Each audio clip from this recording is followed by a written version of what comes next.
Humour ಜೊತೆಗೆ ಒಂದು thrilling element ಕೂಡ ಇದೆಯಲ್ಲ. ಇನ್ ಮುಂದೆ ಇವ್ನು ಯಾರ್ಯಾರು ಜೆರಾಕ್ಸ್ ಮಾಡ್ತಾನೆ ಅಂತ ನಿಮ್ಗೆ ಕುತೂಹಲ ಇರುತ್ತಲ್ಲ. ಮದುವೆ ಆಗಲಿರೋ ಫ್ರೆಂಡ್ಸ್ ಯಾರು ಯಾಕೆ ಚೆನ್ನಾಗಿರುತ್ತೆ ಅಂತ. ಉತ್ತರ ಕರ್ನಾಟಕದಲ್ಲಿ ಏನಾದ್ರು ಒಂದು ಡೈಲಾಗ್ ನಿಮ್ ಜೆರಾಕ್ಸ್ ಮೂವಿದೆ, ಯಾಕೆ ವೈಫ್ ಕಳ್ಸಿರ್ತಾರೆ ಏನಾದ್ರು ಒಂಚೂರು ಅಂದಣಿಸ್ಕೊಂಡ್ ಚಂದ್ಗೆಡಿ ಆಗ್ಬೇಡ. ಬಹಳ ದಿನಗಳ ನಂತರ ನಟ ನಾಗಭೂಷಣ್ ಅವರು ನಮಗ್ ಸಿಕ್ಕಿದ್ದಾರೆ. ಜೆರಾಕ್ಸ್ ಅನ್ನೋ ಒಂದು ವೆಬ್ ಸಿರೀಸ್ ಮೂಲಕ ಬರ್ತಾ ಇದ್ದಾರೆ. ಹೇಗಿದೆ ಎಕ್ಸ್ಪೀರಿಯನ್ಸ್ ಬನ್ನಿ ಕೇಳೋಣ. ಸರ್, ನಾನು ಇವಾಗ ಒರಿಜಿನಲ್ ಜೊತೆ ಮಾತಾಡ್ತಿದ್ದೀನ, ಜೆರಾಕ್ಸ್ ಜೊತೆ ಮಾತಾಡ್ತಾ ಇದ್ದೀನಿ? ನಿಮ್ಗೆ ಏನ್ ಅನಿಸ್ತಾ ಇದೆ, ಯಾರು ಒರಿಜಿನಲ್ ಡೂಪ್ಲಿಕೇಟಾ ಗೊತ್ತಾಗ್ತಾ ಇಲ್ಲ ಸರ್, ನನ್ಗೆ ಕನ್ಫ್ಯೂಷನ್. ನೀವು ವೆಬ್ ಸಿರೀಸ್ ಅಲ್ಲೂ ಕನ್ಫ್ಯೂಷನ್ ಮಾಡಿದೀರಾ, ಗೊತ್ತಿಲ್ಲ ಹೆಂಗೆ. ನಿಮ್ಗೆ ಏನ್ ಅನಿಸ್ತು 3 ಎಪಿಸೋಡ್ ನೋಡಿದ್ರಲ್ಲ? ಈಗ ನನಗೆ ಏನ್ ಅನಿಸಿದೆ ಅಂತ ಬಹಳ ಮುಖ್ಯ ಅಲ್ಲ, ನಿಮ್ಗೆ ಏನ್ ಅನಿಸ್ತು ಅನ್ನೋದು ನನಗೆ ಬಹಳ ಮುಖ್ಯ ಆಗುತ್ತೆ. ಸೊ ನೀವು ನಿಮ್ಮ ಒಪಿನಿಯನ್ ಹೇಳಿ, ನಿಮ್ಗೆ ಏನ್ ಅನಿಸ್ತು ಅಂತ. ಖಂಡಿತ ಥ್ರಿಲ್ಲಿಂಗ್ ಆಗಿತ್ತು. 6 ಎಪಿಸೋಡ್ ತೋರಿಸ್ಬಿಟ್ಟಿದ್ರೆ ಮೇ ಬಿ ನಾವೇ ಒಂದ್ ಲೋಕದಲ್ಲಿ ಇರ್ತಿದ್ವೇನೋ. ಚೆನ್ನಾಗಿತ್ತು ಸರ್, ಚೆನ್ನಾಗಿತ್ತು. ಮಿಡ್ಲಲ್ಲಿ ಒಂಚೂರ್ ಎಲ್ಲೋ ಒಂದ್ ಕಡೆ ಸ್ವಲ್ಪ ಲ್ಯಾಗ್ ಅನ್ನಿಸ್ತಾ ಇರ್ಬೇಕಾದ್ರೆ ಪಿಕಪ್ ಆಯ್ತು, to be honest. Thank you. ಆತರ ಎಲ್ಲೂ ಅನ್ಸೋದಿಲ್ಲ. ನೆಕ್ಸ್ಟ್ ಎಪಿಸೋಡ್ ಇನ್ನು ತುಂಬಾ ಚೆನ್ನಾಗಿದ್ದಾವೆ. ಹ್ಯೂಮರ್ ಜೊತೆಗೆ ಒಂದು ಥ್ರಿಲ್ಲಿಂಗ್ ಎಲಿಮೆಂಟ್ ಕೂಡ ಇದೆಯಲ್ಲ. ಸೊ ಇವ್ನು ಏನೇನ್ ಮಾಡ್ತಾನೆ, ಯಾರ್ಯಾರು ಜೆರಾಕ್ಸ್, ಇನ್ ಮುಂದೆ ಇವ್ನು ಯಾರ್ಯಾರು ಜೆರಾಕ್ಸ್ ಮಾಡ್ತಾನೆ ಅಂತ ನಿಮ್ಗೆ ಕುತೂಹಲ ಇರುತ್ತಲ್ಲ. ಸೊ ಆ ಥ್ರಿಲ್ಲಿಂಗ್ ಎಲಿಮೆಂಟ್ಸ್ ಇದಾವೆ.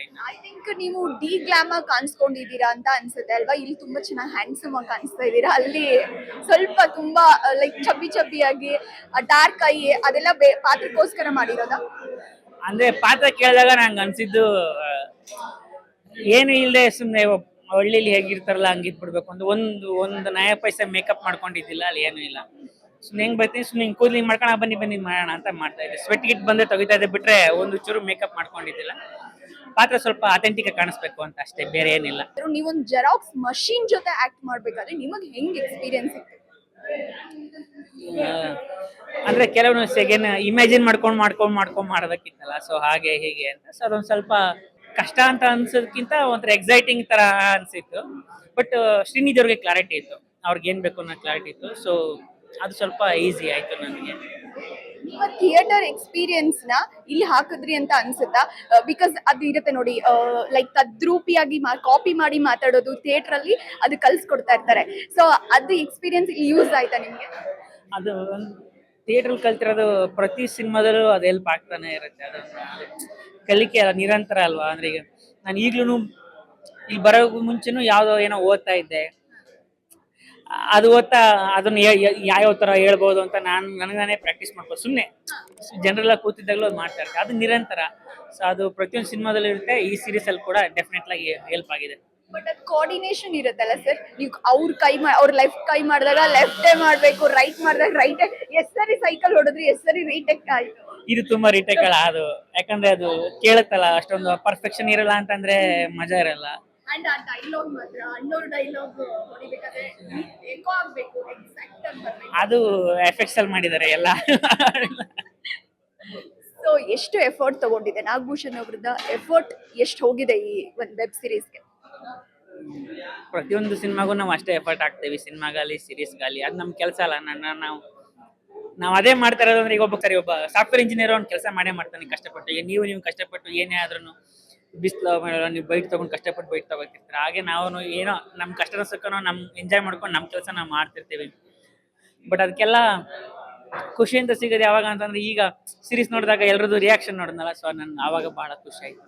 ಸೊ ಯಾವಾಗಾದ್ರೂ ಈ ಪಾತ್ರದ ಮೂಲಕನೇ ಅದೇ ಒಂದು ಹ್ಯಾಂಗ್ ಓವರ್ ಅಲ್ಲಿ ಮನೆಗೆ ಹೋಗಿದ್ದಿದ್ಯಾ? ಇಲ್ಲ, ಆ ಥರದ್ದೇನಿಲ್ಲ. ಅದು ಆದಷ್ಟು ಅದನ್ನ ಬಿಟ್ಟೆ, ಆ ಪಾತ್ರನ ಬಿಟ್ಟೆ ಹೋಗ್ತಾ ಇರ್ತೀನಿ.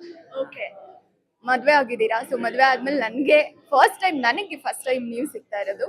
ಸೊ ಹೆಂಗಿದೆ ಮ್ಯಾರಿಡ್ ಲೈಫ್? ತುಂಬಾ ಚೆನ್ನಾಗಿದೆ. ನಾನು ಎಲ್ರಿಗೂ ಅದೇ ಹೇಳ್ತಿರ್ತೀನಿ, ಮದುವೆ ಆಗಲಿರೋ ಫ್ರೆಂಡ್ಸ್ಗಳು ಯಾಕೆ ಚೆನ್ನಾಗಿರುತ್ತೆ ಅಂತ. ಸೊ ಚೆನ್ನಾಗಿದೆ. ಅಂದ್ರೆ ಯಾವಾಗಲೂ ಒಬ್ರನ್ನೊಬ್ರು ಅರ್ಥ ಮಾಡ್ಕೊಳ್ಳೋ ಒಂದು ಜೀವ ಅಂತ ಸಿಕ್ಕಿದಾಗ ತುಂಬಾ ಚೆನ್ನಾಗಿರುತ್ತೆ. ಫ್ರೆಂಡ್ ನ ಮದ್ವೆ ಆಗೋದು ಒಳ್ಳೇದಾ, ಅಥವಾ ಅಂದ್ರೆ ಲವ್ ಮಾಡಿ ಮದ್ವೆ ಆಗ್ಬೇಕಾದ್ರೆ ಲೈಕ್ ಗರ್ಲ್ ಫ್ರೆಂಡ್ ನ ಮದ್ವೆ ಆಗೋದು ಒಳ್ಳೇದಾ, ಇಲ್ಲ ಆತ್ಮೀಯ ಗೆಳತಿ ಫ್ರೆಂಡ್ ನ ಮದ್ವೆ ಆಗೋದು ಒಳ್ಳೇದಾ? ಅದನ್ನ ನಾವ್ ಯಾರು ಹೇಳೋದಕ್ಕೆ, ಅದು ಅವ್ರವ್ರ ಇದು. ಏನೂ ನೋಡ್ದೇನೆ ಹಾಗೆ ಮದುವೆ ಆಗಿ ಅಷ್ಟು ವರ್ಷಗಳ ಕಾಲ ಸಂಸಾರ ಮಾಡಿದವರಿದ್ದಾರೆ ಆಯ್ತಾ. ಎಲ್ಲಾನು ಹೊರ್ತ್ಕೊಂಡು ಚೆನ್ನಾಗಿದ್ದೀವಿ ಅನ್ನೋರು ಮದುವೆ ಆಗಿ 3 ದಿನಕ್ಕೆ ಹೋಗಿರ್ತಾರೆ. ಪ್ರತಿಯೊಬ್ಬರಿಗೂ ಅವ್ರದ್ದೇ ಆದ ಒಂದು ಇದಿರ್ತದೆ. ಅಲ್ವಾ ಪರ್ಸ್ಪೆಕ್ಟಿವ್. ಸೊ ಇದು ಹಿಂಗೆ ಅಂತ ಹೇಳಕ್ ಬರಲ್ಲ. ಪ್ರೀತಿ ವಿಷಯದಲ್ಲಿ ಅದು ಏನೋ ಇದು ಹೀಗೆ ಅಂತ ಯಾರು ಹೇಳೋದಕ್ಕಾಗೋದಿಲ್ಲ. ಅದೇ ಪ್ರೀತಿ, ಅದೇ ಸಂಬಂಧ. Okay. ಬೆಳಗಾವಿಲಿ ಸ್ಪೆಷಲಿ ಬೆಳಗಾವಿಲಿ ಏನಕ್ಕೆ ಮದ್ವೆ ಆಗಿದ್ದು? ಓಕೆ, ಒಂದು ಬೆಳಗಾವಿ ನನಗೆ ಬಹಳ ಇಷ್ಟವಾದ ಸಿಟಿ, ಅದು ಅಷ್ಟೇ ಅಲ್ಲ. ಬಟ್ ನನ್ನ ಹೆಂಡತಿ ಗದಗ್, ಸೊ ಅವ್ರದ್ದು ರಿಲೇಟಿವ್ಸು ಎಲ್ಲ ಬರೋದಕ್ಕೆ ಹತ್ರ ಆಗುತ್ತೆ ಅಂತ ಬೆಳಗಾವಿಲಿ ಮಾಡಿದ್ದು. ಅದು ನನ್ನ ಹೆಂಡತಿ ಕಡೆ ನಾವು ಡಿಸೈಡ್ ಮಾಡಿದ್ದು. ಸೊ ನನಗೆ ಎಲ್ಲಿ ಕೇಳಿದ್ರು, ನಾನು ನೀವು ಎಲ್ಲಿ ಹೇಳ್ತೀರಾ ನಮ್ಗೇನು ಅಲ್ಲಿ ಬರ್ತೀವಿ ಅಂತ ಹೇಳಿದ್ದೆ. ಸೊ ಹಂಗಾಗಿ ಬೆಳಗಾವಿ ಆಯ್ತು. ನಂಗೆ ಭಾಳ ಖುಷಿ ಇದೆ ಬೆಳಗಾವಿಲಿ ಆಗಿದ್ದು. ಆ್ಯಕ್ಚುಲಿ ನಂಗೆ ಭಾಳ ಇಷ್ಟವಾದ ಸಿಟಿ ಅದು. Thank you sir. ಅದು ನಮ್ಮೂರು ಬೆಳಗಾವಿ. ಹೌದಾ? ಸೊ ಉತ್ತರ ಕರ್ನಾಟಕದಲ್ಲಿ ಏನಾದ್ರು ಒಂದು ಡೈಲಾಗ್ ನಿಮ್ ಜೆರಾಕ್ಸ್ ಮೂವಿದೆ, ಯಾಕೆ ವೈಫ್ ಕಳ್ಸಿರ್ತಾರೆ ಏನಾದ್ರು ಒಂಚೂರು? ಏನ್ ಅಂದಣಿಸ್ಕೊಂಡ್ ಚಂದ ಗೆಡಿ ಆಗ್ಬೇಡ.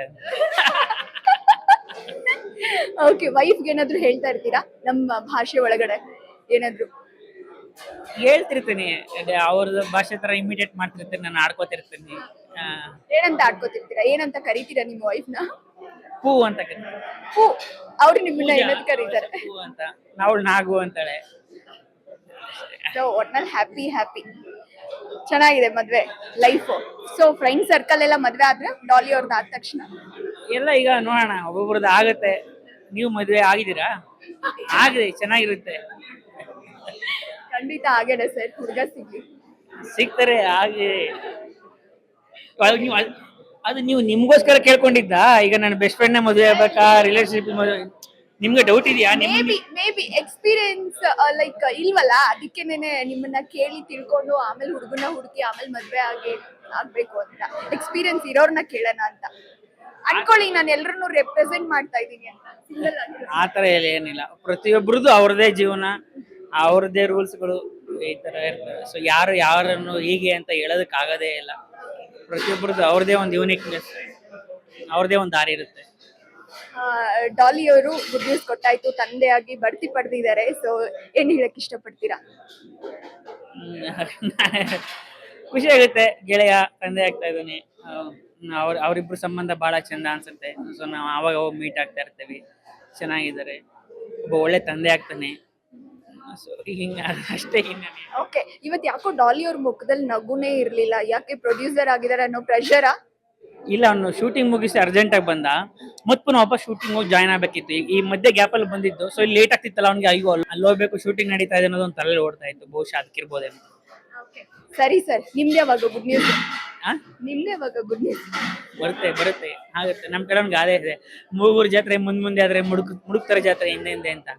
ಅದನ್ನೂ ಆಗುತ್ತೆ, ಇದನ್ನೂ ಆಗುತ್ತೆ, ಕಾಯ್ಬೇಕಷ್ಟೇ. ಒಳ್ಳೇದಾಗ್ಲಿ ಸರ್, ಜೆರಾಕ್ಸ್ಗೆ ಒಳ್ಳೇದಾಗ್ಲಿ. ತುಂಬಾ ಸೂಪರ್ ಹಿಟ್ ಆಗ್ಲಿ, ಮತ್ತಷ್ಟು ಅವಕಾಶಗಳು ನಿಮ್ಗೆ ಸಿಗ್ಲಿ ಈ ತರದ ವೆಬ್ ಸಿರೀಸ್ ಮಾಡೋ ಮೂಲಕ. Thank you sir, thank you so much. ನೋಡಿದ್ರಲ್ಲ, ಇದಾಗಿತ್ತು ನಟ ನಾಗಭೂಷಣ್ ಅವರ ಜೊತೆಗಿನ ಮಾತುಕತೆ. ನಿಮ್ಗೆ ಇಷ್ಟ ಆಯ್ತು ಅಂತ ಅನ್ಕೋತೀನಿ. ವಿಜಯ ಕರ್ನಾಟಕ ವೆಬ್ಸೈಟ್, ಯೂಟ್ಯೂಬ್ ಹಾಗೆ ಇನ್ಸ್ಟಾಗ್ರಾಮ್ನ ಫಾಲೋ ಮಾಡೋದನ್ನ ಮರಿಬೇಡಿ. ಫೇಸ್ಬುಕ್ ಅಲ್ಲಿ ಇದ್ದೀವಿ, ಖಂಡಿತ ಫಾಲೋ ಮಾಡಿ, ನೋಡಿ. ಮತ್ತಷ್ಟು ಒಳ್ಳೊಳ್ಳೆ ಕಾಂಟೆಂಟ್ಗಳ ಮೂಲಕ ಬರ್ತೀವಿ. Thank you so much.